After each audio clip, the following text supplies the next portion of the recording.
My name is Gian Myron Obregos, and my report is about Introduction to Tidal Energy. As the global demand for energy continues to rise and concern about climate change intensify, the research for sustainable and low carbon energy sources has become increasingly important. Among the various forms of renewable energy, tidal energy stands out because of its predictability and reliability.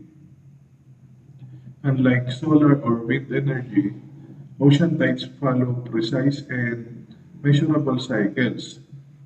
Today's discussion will focus on the concept of tidal energy and how ocean tides are harnessed to generate electricity. To better understand the role of tidal energy in sustainable development, it is important to first define what tidal energy is and where it comes from. Tidal energy is a form of renewable energy derived from the kinetic and potential energy of ocean tides. These tides are primarily caused by the gravitational interaction between the Earth, the Moon, and the Sun.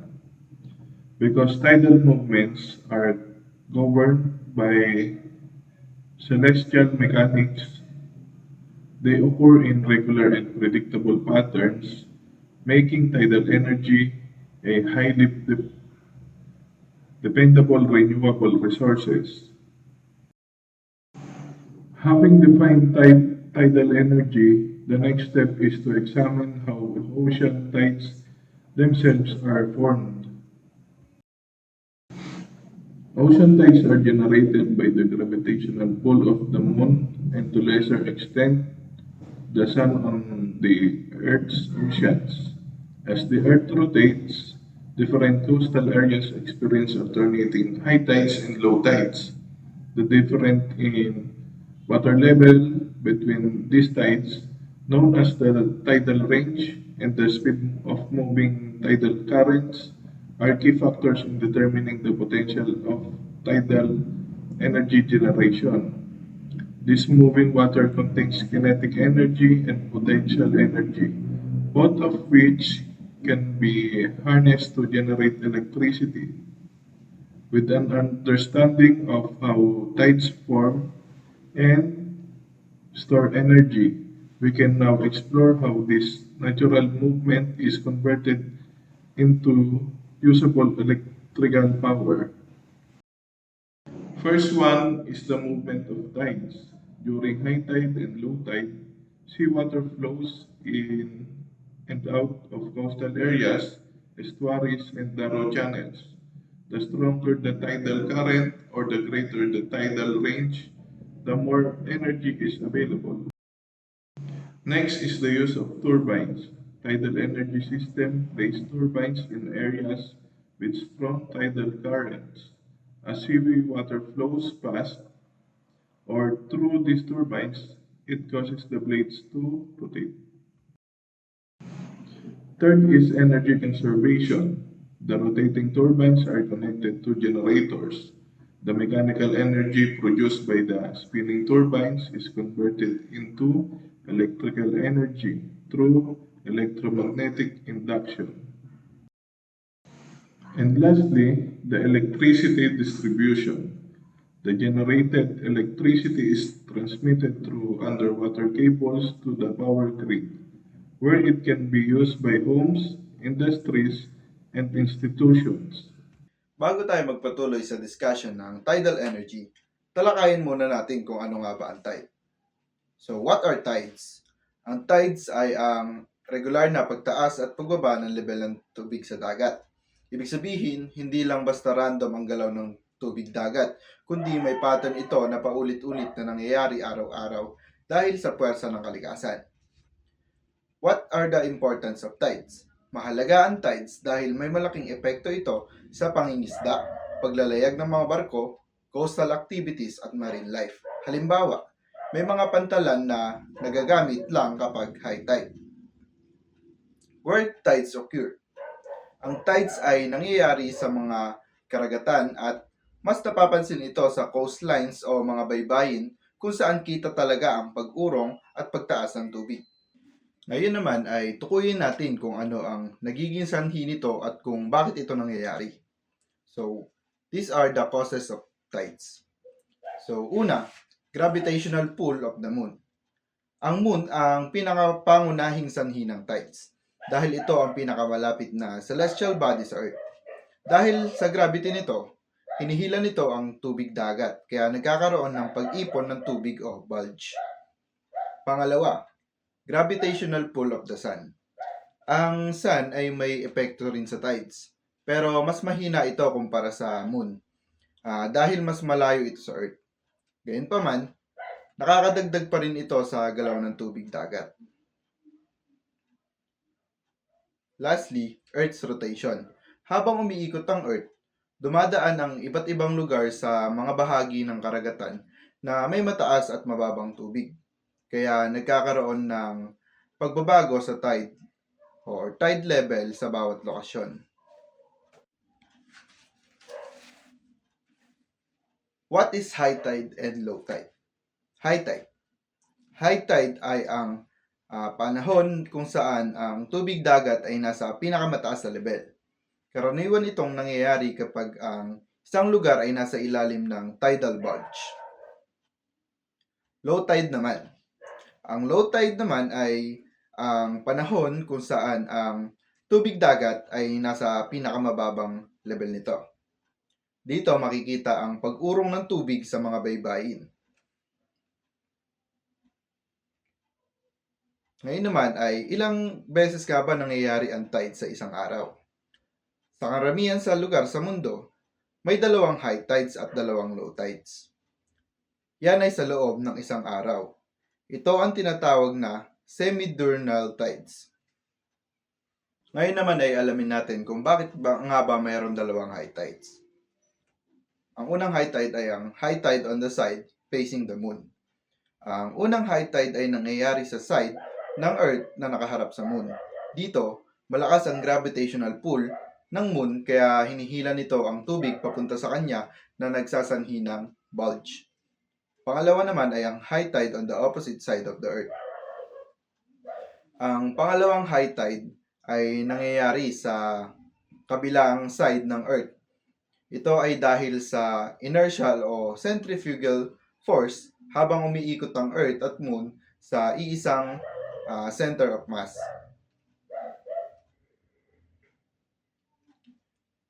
Ngayon naman ang resulting tidal bulges. Dahil dito, nagkakaroon ng Earth ng dalawang water bulges. Kaya isang lugar ay dumadaan sa dalawang high tide habang umiikot ang Earth. Time interval between tides. High tide to low tide. Mula high tide papuntang low tide, ang oras na lumilipas ay humigit kumulang 6 hours and 12 minutes. From low tide to high tide naman, ganun din ang oras mula low tide pabalik sa high tide. Kaya halos pareho ang pagitan ng bawat pagbabago ng tide. Tidal cycle duration. Ang isang buong tidal cycle mula sa high tide hanggang sa susunod na high tide ay tumatagal ng abot 12 hours and 25 minutes. Kung papansinin, mayroong dalawang tidal cycle sa isang araw. Pero kung susumahin ang oras ng pagpapalit ng tides, ito ay may 24 hours and 50 minutes na sobra sa 24 hours sa isang araw. Bakit nga ba ganito? Ito ay dahil sa dalawang uri ng isang araw. Ito ay ang lunar at solar day. Una, solar day. Ang solar day ay ang karaniwang 24 hours na sinusukat natin sa oras. Ito ang panahon na kailangan ng Earth para muling humarap sa Sun. Pangalawa naman, lunar day. Ang lunar day ay may mas mahaba na oras na 24 hours and 50 minutes dahil habang umiikot ang Earth, gumagalaw din ang Moon sa orbit nito. Effect on the tide timing. Dahil dito, ang high tide ay nangyayari ng halos 50 minutes later bawat araw, kaya hindi pare-pareho ang oras ng tides araw-araw. Narito naman ang importance and application of tides. Una, navigation and fishing. Ginagamit ang tides upang matukoy ang ligtas na oras ng paglalayag at pangingisda, lalo na sa mga pantalan at baybayin. Pangalawa, coastal ecosystems. Sinusuportahan ng tides ang marine ecosystems sa pamamagitan ng pagdadala ng nutrients at oxygen sa mga coastal areas. Ngayon naman ay ang renewable energy na siyang mas tatalakayin pa natin sa mga susunod.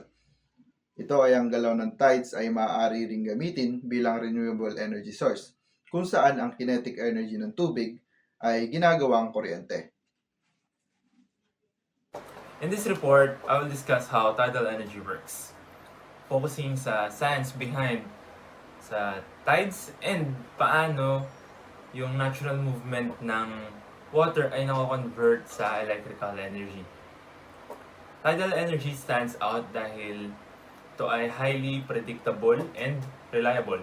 Unlike sa solar or wind energy, tides follows precise and measurable cycle na napipredict in advance. Para mas maintindihan natin ang tidal energy, we must first understand why tides occur. Particular na information about near side and far side tidal bulge. Before moving sa different types of tidal power technologies, including tidal barrage, tidal stream, tidal lagoon, or dynamic tidal power, kailangan muna natin maintindihan kung paano nag-work ang tides. How tides are formed? Tides are caused mainly by gravitational pull of the moon. Gaya na sinabi ng kagroup ko, dahil sa moon kaya nagkaka-tide. Pag walang moon, edi sayang lang ang investment sa mga tidal energy. Let's discuss yung near side tidal bulge. Ang near side ay ito yung side ng Earth facing the moon. So mainly, moon's gravity yung humahatak sa ocean papunta sa moon, kaya tumataas yung tide. Nagkakaroon ng high tide. Ang far side tidal bulge, ito naman yung nasa kabilang banda or opposite side of the Earth. This occur dahil yung Earth ay pinupull din ng gravity ng moon. So yung inertia ang nag-work. So naiiwan yung tubig sa kabilang dulo. So para siyang kapag lumiko sa curve yung kotse, curve pa right. So mapupunta sa left naman yung mga pasahero. So ganun din nag-work sa other side. Kaya nagkaka-high tide kabilang side ng Earth. So between ng dalawang high tide, dun naman yung low tide. Ngayon, pag-usapan naman natin ang Earth rotation and tidal cycle. As Earth completes its rotation, coastal areas pass through this bulge. Ang bulge pala, ito yung nag-stick out more than the surrounding area. So, this results in 2 high tides and 2 low tides. So, my question is, bakit nagkakaroon ng 2 high tide and 2 low tide each day? So, the first reason is, meron dalawang tidal bulge. Katulad nga ng sinabi ko kanina, the moon creates 2 bulge of the ocean water of the Earth. Once yung facing the moon, mainly due to moon's gravitational pull, and yung kabila naman due to inertia dahil hinahatak din yung Earth towards the moon. So these 2 bulge always roughly 180 degrees apart. So number 2 reason is Earth rotates under these bulges. So Earth rotates every 24 hours. Alam naman natin lahat yan. Pero yung moon is also moving. So a full tidal cycle is about 24 hours and 50 minutes. As Earth spins, a coastal location passes through the first bulge, high tide yun. Then, it moves into a region between bulges, low tide naman. Then, it reaches the second bulge, another high tide. Then, another low tide follows. That results to having 2 high tides and 2 low tides in one day. So, third reason is time between tides. Alam ko nabanggit na rin ng kasama ko kanina na dahil meron tayong 24 hours and 50 minutes, so yung pagitan ng dalawang high tides ay 12 hours and 25 minutes. So, pagitan naman ng high tide to low tide ay 6 hours and 12.5 minutes. Kaya, ang tides ay nagpo-follow lang sa regular at predictable pattern. Next is why the sun doesn't cancel this out. So, the sun also affects tides, but mas malapit yung moon sa Earth, kaya yung tidal effect nito ay mas malakas. The sun mainly modifies the tides. Meron tayong spring and neap tides na tinatawag, rather than changing the number of tides per day. Okay, let's talk about spring tides. Nangyayari ito kapag ang sun, moon, and earth are aligned in a straight line.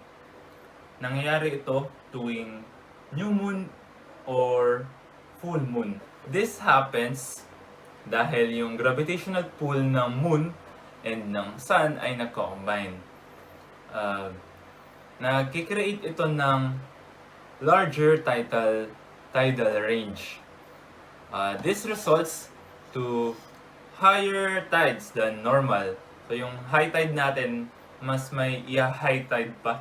And yung low tide ay mas may low tide pa. And nagre-result din ito sa stronger tidal currents. Next is the neap tides. Nangyayari naman ito kapag ang sun and moon ay right angle relative sa Earth. So, nangyayari ito tuwing first quarter moon and third or last quarter of moon. Nangyayari dito ay yung sun's gravity partially cancels the moon's tidal effect. So, nire-reduce niya yung overall tidal force. This results to lower high tides. So, yung normal na high tide naman natin ay mas mababa dun. And higher low tides. Nagre-result din ito sa small tidal range and weaker tidal currents. Next naman ay ang basic principle of tidal energy conversion. Madali lang yung principle behind this tidal energy. Very straightforward. Ang nangyayari dito is, when the water moves, it spins the turbines. And by spinning the turbine, it drives the generator to produce electricity. Tidal system extract energy from the horizontal flow of tidal currents or the difference in water height or water level between high tides and low tides. Madami ng technologies ang nagka-capture sa energy na to. Iba't ibang ways kung paano nila ginagamit ang tides to convert electrical energy. Good day everyone, I'm Julian Miel S. Pangilinan and from VSEE and I'm here to present about tidal power system. Sa video na to, pag-uusapan natin ang types of tidal power system. Ang tidal power system ay isang uri ng renewable energy na nanggagaling sa paggalaw ng tubig dagat dahil sa tides o yung pagtaas at pagbaba ng tubig sa dagat. Ang tides ay nangyayari dahil sa gravitational pull ng buwan at araw sa mundo. Dahil predictable ang tides, nagiging reliable source ito ng energy kung ikukumpara sa renewable source tulad ng solar o wind. Mga tatlong pangunahing uri ng tidal power system na ating tatalakayin ay about sa tidal stream generator, next is the tidal barrage, and lastly the tidal lagoon. Isa-isahin natin silang i-explain kung ano sila, paano sila gumagana, at kung saan sila karaniwang ginagamit. First is the tidal stream generator. Ano ang tidal stream generator? Ang tidal stream generator ay mga device na kumukuha ng energy mula sa daloy ng tubig dagat habang ang tide ay pumapasok o tinatawag na flood side at lumalabas at tinatawag itong EBB tide. Pwede mo itong isipin na parang underwater wind turbine pero imbis na hangin ang umiikot sa blades, tubig dagat ang nagpapagalaw. Karaniwan silang inilalagay sa makikitid na straits, channels, malalalim na bahagi ng dagat, mga lugar na may malalakas at tuloy-tuloy na tidal current. So, paano gumagana ang tidal stream generator? Kapag ang tide ay gumagalaw, ang tubig ay dumadaan sa turbine blades dahil mas dense ang tubig kaysa sa hangin, kaya kahit mabagal kumpara sa hangin ng galaw nito, malaki pa rin ang energy na dala nito. Ganito ang process. Una, gumagalaw ang tidal current. Pangalawa, itinutulak nito ang turbine blades. Pangatlo, umiikot ang rotors. Pangapat, ang rotation ay konektado sa generator. Panglima, ang generator ang nagko-convert ng mechanical energy into electrical energy. And lastly, ang kuryente ay dinadala sa shore gamit ang underwater cables. Ang next topic nating pag-uusapan sa tidal stream generator ay ang turbines ay pwedeng horizontal axis katulad ng wind turbine. Pangalawa ay pwede rin siyang vertical axis na umiikot ang kahit anong direction ng current. Punta tayo sa mga pangunahing components ng isang tidal stream system ay karaniwang binubuo ng turbine blades, rotor at shaft, generator, support structure na nakakabit ng seabed o naka-float. Next is the subsea cables at lastly the power conditioning equipment. May mga ibang system na nakalubog lang at halos hindi kita sa surface ng dagat. Placement at layout. Pwedeng itong single turbine lang at pwede ring array of turbine parang underwater wind farm. Mahalaga ang tamang spacing para hindi makaapekto ang flow ng tubig at performance ng bawat turbine. Application at use. Ginagamit ang tidal stream generator sa mga lugar na may consistent na tidal flow, malalim ang tubig, hindi kailangan ng malalaking dams or barriers. Common ito sa coastal areas at mga bansang may malalaking tidal current. Next, let's proceed to the tidal barrage, the second topic of our video. Ano ang tidal barrage? Ang tidal barrage ay isang malaking structure o dam na tinatayo sa bunganga ng estuary, bay, or river mouth. Ito ay isang sa pinakaunang uri ng tidal power system at kadalasang ikinukumpara sa hydroelectric dams. Pero ang pinagkaiba ay tides ang pinagmumula ng energy, hindi river flow. Paano gumagana ang tidal barrage? Ang tidal barrage ay gumagana gamit ang difference ng water level sa pamamagitan ng dagat at basin sa likod ng barrage. Ito ang step-by-step process kung paano gumagana ang tidal barrage. First, kapag high tide, tumataas ang tubig sa dagat. Susunod, bubuksan ang gates para pumasok ang tubig sa basin. Kapag puno na, isinasara ang gates. Kapag low tide naman, mas mataas ang water level sa basin kaysa sa dagat. At susunod, pinapadaan ang tubig sa turbines habang lumalabas. Next, ang pag-aagos ng tubig ang nagpapaikot sa turbines.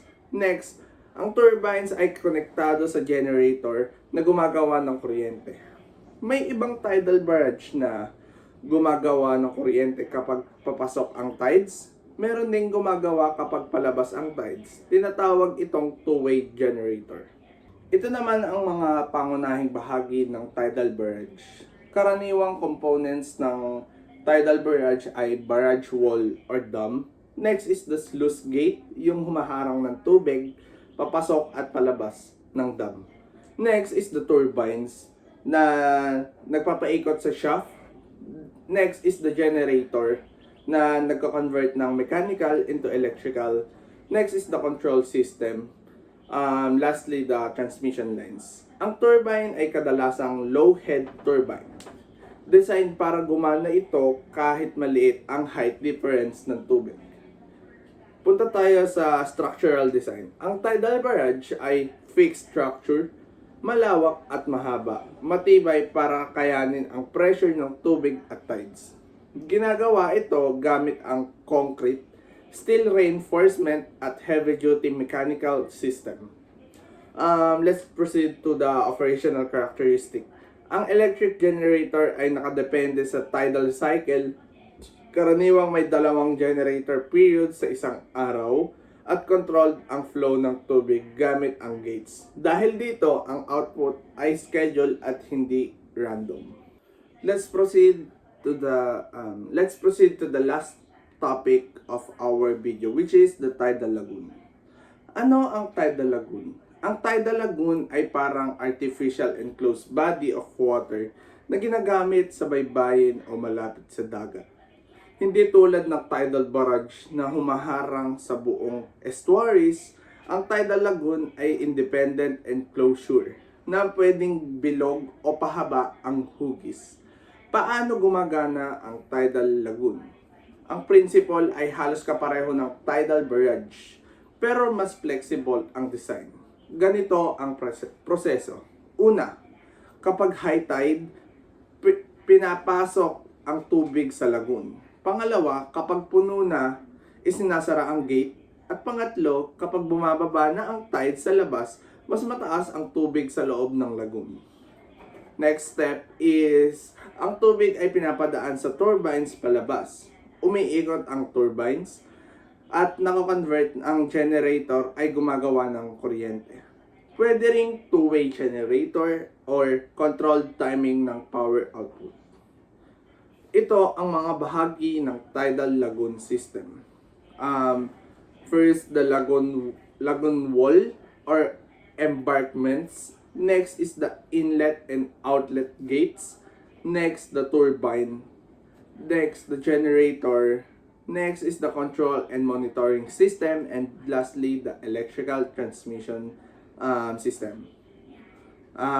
Let's proceed to, ang lagoon walls ay maaaring gawa sa rock, concrete, at earth embankments. Punta naman tayo sa design flexibility.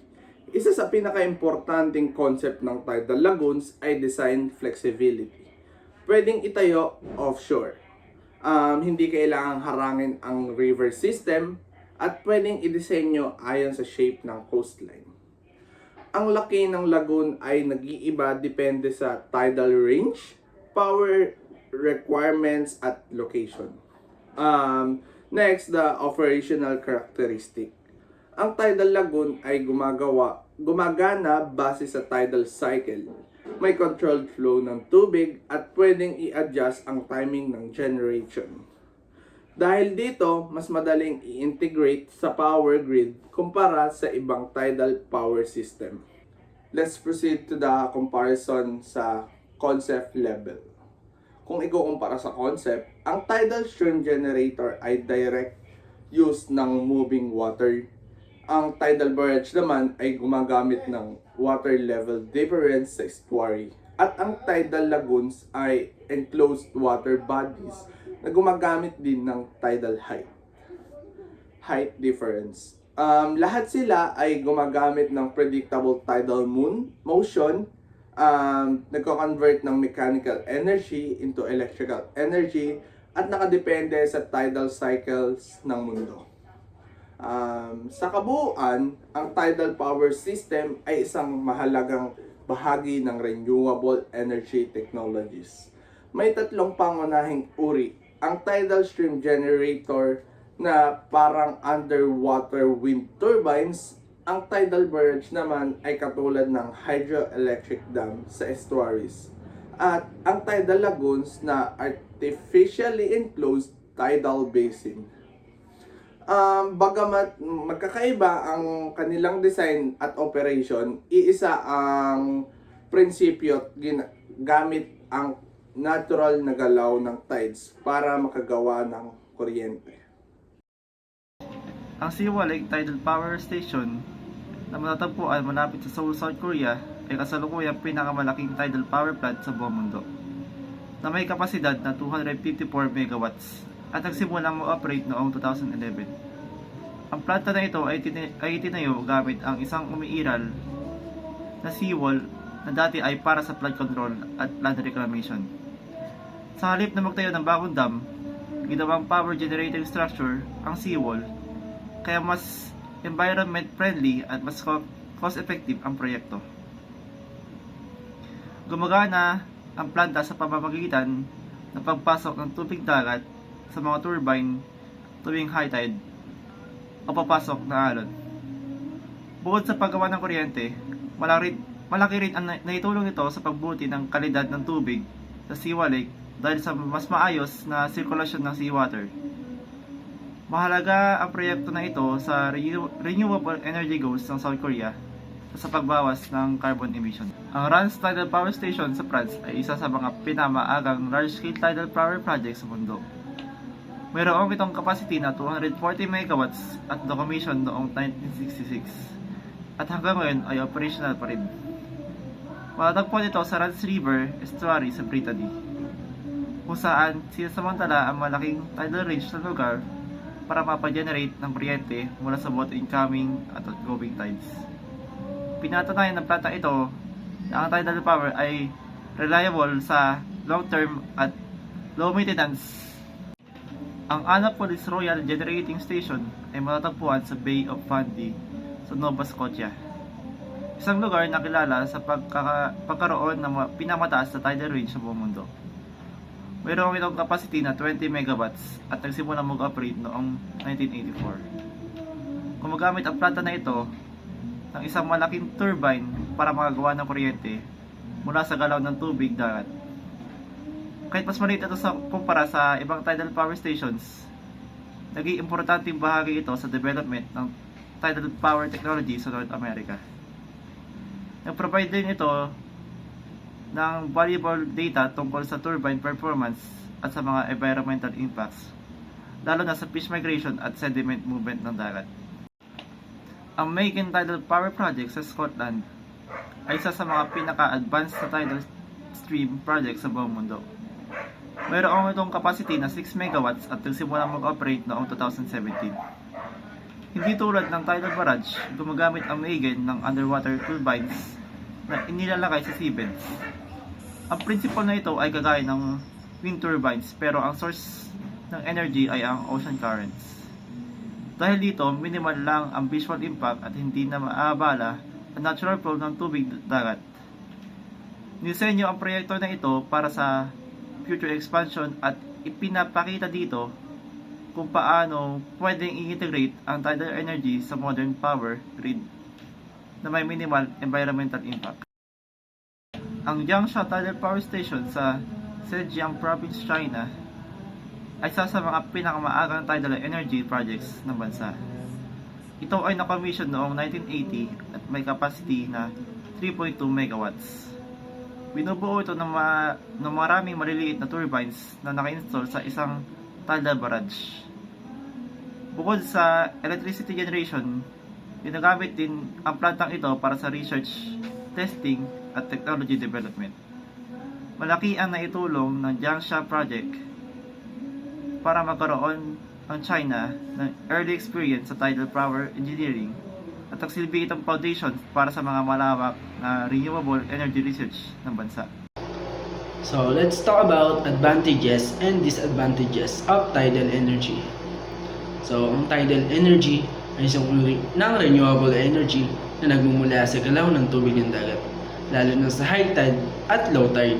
Tulad ng ibang energy source, may maraming advantages pero marami ding disadvantages na kailangan pag-isipan bago ito gamitin sa malawakang paraan.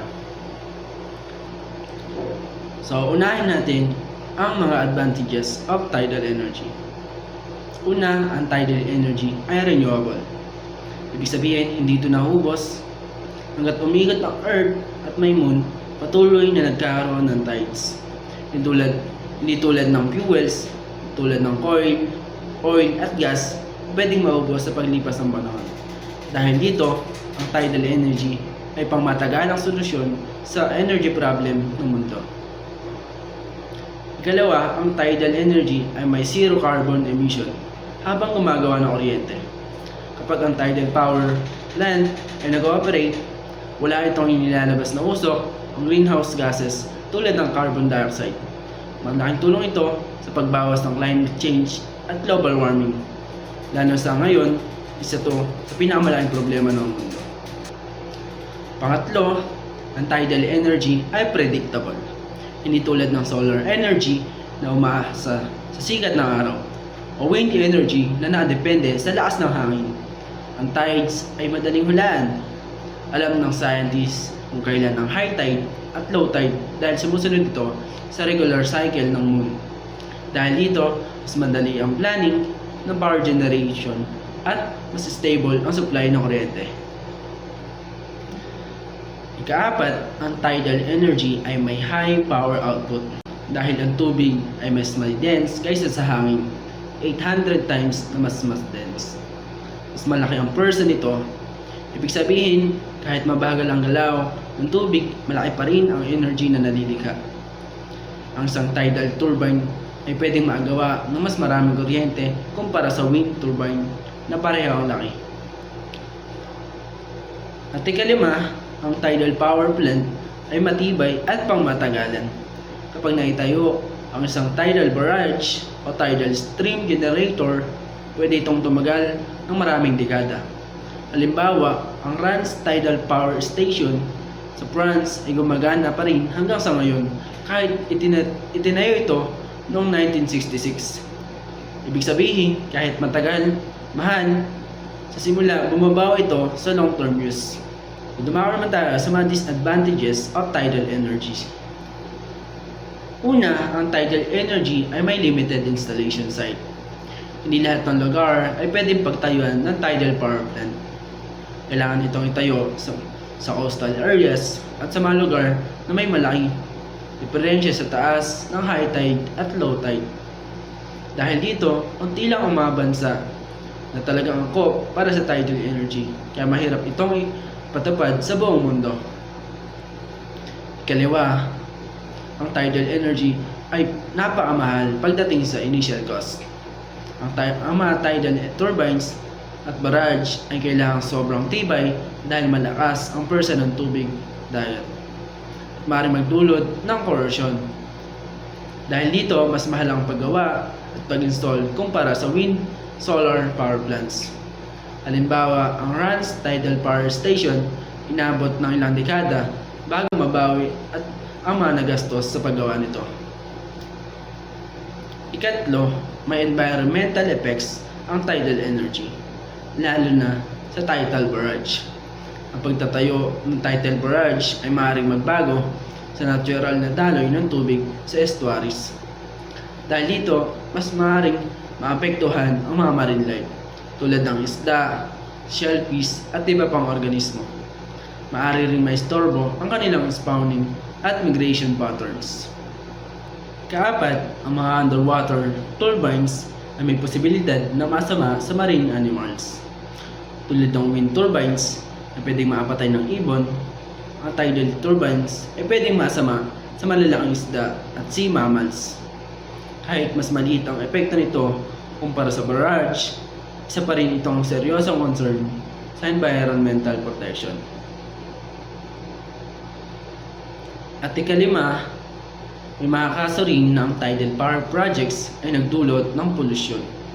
Halimbawa, sa Siwa Lake sa South Korea, nagkaroon ng matinding polusyon at reservoir matapos itong itayo sa seawall. Dahil dito, ang tubig ay hindi naging angkop para sa agriculture. Pinapakita nito na kapag hindi maayos ang planning, management, maaaring mas lulala ang environmental problems sa halip na masolusyonan. Sa madaling salita, ang tidal energy ay isang malakas at promising renewable energy source. Malaki ang potential nito na makakatulong sa pagbawas ng fossil fuel dependence at sa paglaban ng climate change. Gayunpaman, dahil sa mataas na gastos, limitadong lugar, environmental concerns, kailangan ng maingat na pag-aaral at tamang teknolohiya bago ito gamitin sa mas malawak na scale. Kung gagamitin ng tama at responsable, ang tidal energy ay maaaring maging mahalagang bahagi ng future energy system ng mundo. Pag-usapan naman natin ang isang renewable energy source na hindi pa masyadong napag-uusapan. Pero may malaking potensyal sa future ang tidal energy.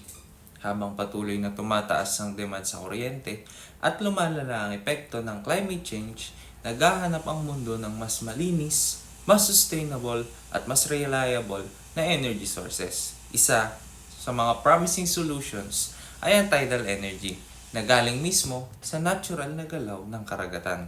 Sa discussion na ito, tatalakayin natin kung ano ang tidal energy, bakit ito mahalaga sa future energy needs, at ano ang mga ongoing technological development na nagpapalakas sa potential nito. Ang tidal energy ay isang uri ng renewable energy na nagmumula sa pagtaas at pagbaba ng tubig dagat o mas kilala sa tawag na tides. Ang tides ay nangyayari dahil sa gravitational pull ng moon at ng sun sa earth. Hindi tulad ng solar o wind energy na minsan ay unpredictable. Ang tidal energy ay highly predictable. Alam na natin kung kailan tataas at bababa ang tubig dagat. Kaya mas madali itong i-plan at i-integrate sa power systems. Gumagamit ang tidal energy ng mga tidal turbines na parang underwater windmills. Kapag dumaloy ang tubig, umiikot ang turbines at kino-convert ang kinetic energy ng tubig into electrical energy. Mayroon ding tidal barrage kung saan kinokontrol ang daloy ng tubig sa isang dam, like structure para makalikha ng kuryente. Bakit nga ba mahalaga ang tidal energy para sa ating future? Mahalaga ang tidal energy dahil sa tatlong pangunahing dahilan: sustainability, reliability, at environmental impact. Una, renewable ito.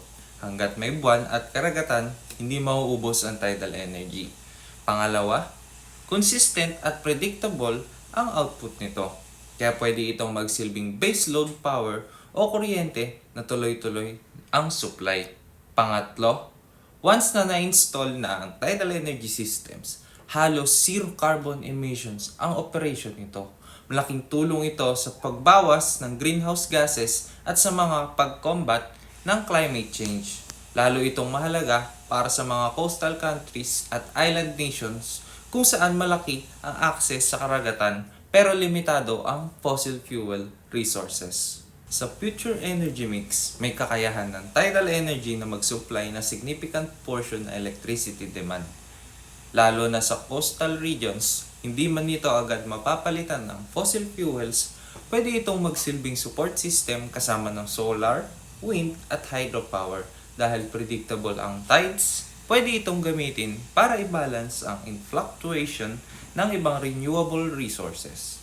Para sa mga isla at remote coastal communities, ang tidal energy ay pwedeng maging local power source na magbabawas sa mahal at pollution diesel generators. Sa long term, kapag bumaba ang cost at mas naging advanced ang technology, posibleng mas malaki pa ang maiambag ng tidal energy sa national at global energy supply. And syempre, tuloy and ongoing ang technological development ng tidal energy. Patuloy ang development ng tidal energy technologies para gawing mas efficient, cost-effective, at environmentally friendly ang systems. Isa sa mga major developments ay ang improved tidal turbines. Mas matibay, mas efficient at kayang mag-operate sa malakas na currents. Mayroon din floating tidal systems na mas madaling i-install at i-maintain kumpara sa fixed structures. Bukod dito, ginagamit na rin ang smart grid technologies para mas maayos ang integration ng tidal energy sa existing power grids. May research din sa paggamit ng advanced materials at underwater robotics para mas mapababa ang maintenance cost at mapahaba ang lifespan ng mga equipment. At syempre, kahit malaki ang potential ng tidal energy, meron pa rin itong mga challenges at limitation na kinakaharap. Kahit malaki ang potential ng tidal energy, may mga challenges pa rin itong kinakaharap. Una ay ang mataas na initial cost ng installation. Mahal ang equipment at underwater construction. Pangalawa, may mga environmental concerns tulad ng epekto sa marine life at sediment movement. Meron ding geographical limitations. Hindi lahat ng lugar ay may sapat na tidal range para maging viable ang tidal energy projects. Pero sa tulong ng continuous research, mas maayos na environmental assessment at government support, unti-unti itong natutugunan. Therefore, in total, ang tidal energy ay isang promising at powerful renewable energy source para sa future. May kakayahan itong mag-contribute sa global energy needs, lalo na sa mga coastal at island regions. Sa tulong ng technological innovation, investment, at policy support, posibleng maging mas malaking bahagi ito ng sustainable energy system sa hinaharap. Ang tidal energy ay hindi lang tungkol sa kuryente. Ito ay tungkol sa mas malinis na planeta at mas sustainable na future para sa mga susunod na henerasyon.